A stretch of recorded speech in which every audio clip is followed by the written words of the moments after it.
start by talking about the last 10 years. How does it feel now it's coming into an end?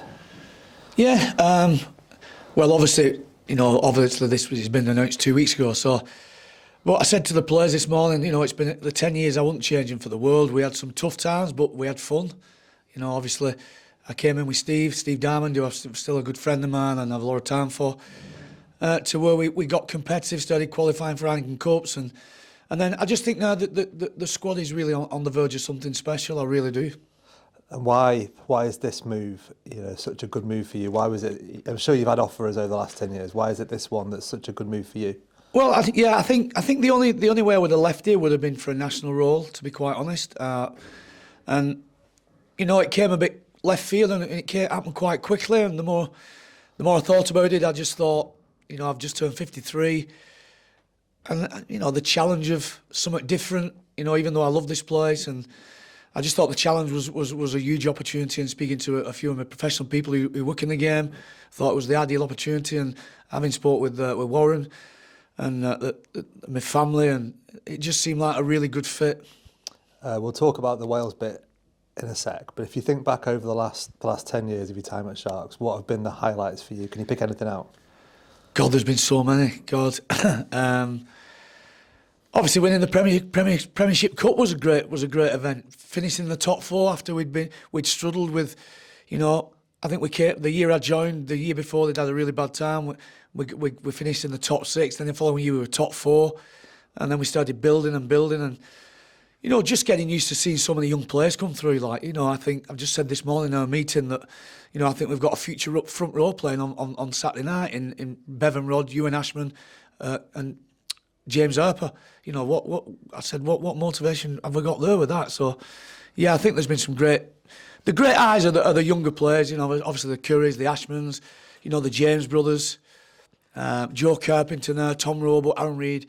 And that's really good. I'm leaving with all these guys coming through, which I think is really positive. I talked to Alex last week before we wrote the story that you were leaving, and he said when he was at Sarries, he'd look at the defence here and he'd try and unpick it and figure out the secrets.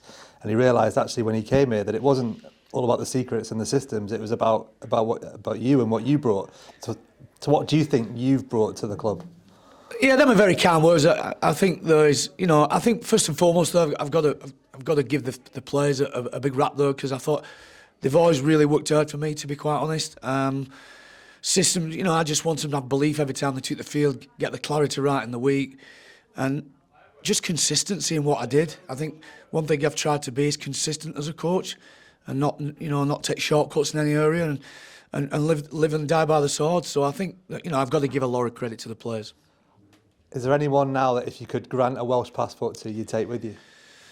Well, I'm just a bit disappointed because I was going to ask Ben Curry got any Welsh in him, because Tom's already in there, and I thought, well, if they're not going to pick Ben this year, which I'm really, really glad they have, I was going to ask Ben if he had any Welsh in him. What do you think you're leaving behind? What's maybe like your legacy in terms of the defence and the wider club as well?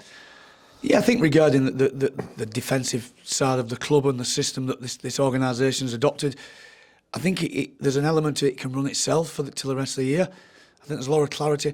We pride ourselves on being a physical team, and I think that I don't see why that will change in the near future. Alex will pick up the pieces, and obviously Alex is not a bad coach, is he? So I'm pretty confident that this group will finish in the top two, and I don't want to put pressure on anybody, but I think they've worked too hard this year to not to.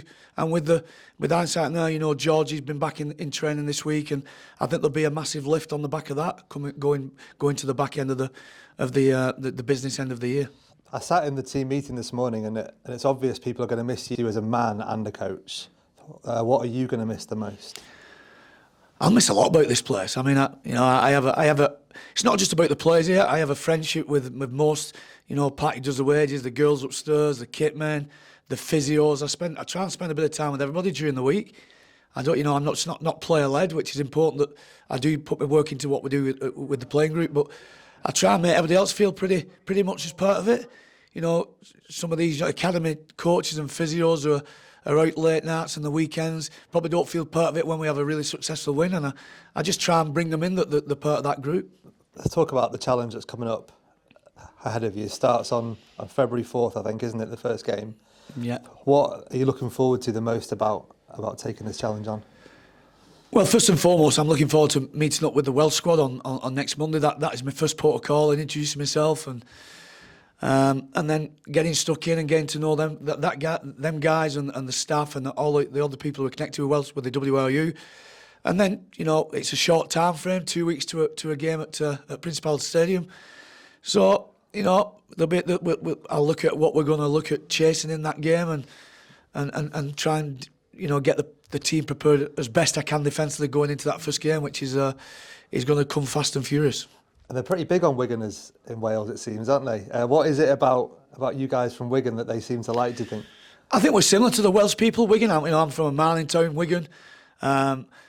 So, pretty humble, pretty honest, hard-working, and I think the Welsh are like that, and I think they take that to the rugby, and hopefully I can transfer that as well, and that'll be a big part of what I want to instill there. I've got big steps to fill in Sean, who's a great friend of mine who I played with, and but I'm really looking forward to it, and I think the connection of Warren Gatland spent a few years in Galway with Con at rugby, and I went through that similar path myself, and it's a bit strange how it crossed over and I've met him after so many years. Yeah. How do you think the challenge differs doing an international team compared to a club team? Yeah, probably intensity-wise, I think when it's on, I've been around as a player internationally. I know that when you go in camps, you expect things to be done a little bit quicker. Everything's a bit sharper. You don't get as much time to coach. So, the transference there doesn't worry me, to be quite honest. I think Premiership rugby, within a team here is about how we plan the weeks, and we're in a routine for the month. Whereas you get into an international camp and there'll be priorities, and it'll be about not trying to do too much and getting the basics right. Obviously, England go to the Principality. I think it's February 25th. I'm sure you got that one circled in your calendar. Yeah, that doesn't faze me too much, that, to be quite honest. I mean, the first game against Ireland, I'm coaching against one of my best mates in Andy Farrell, who we're still very good friends. We played with and against each other for many years. So, obviously England is a big game, but I think every game that you play with a national coach, you just got to have your national head on, and what I'll be part of the Wales setup then. The bread of heaven will be running through my blood.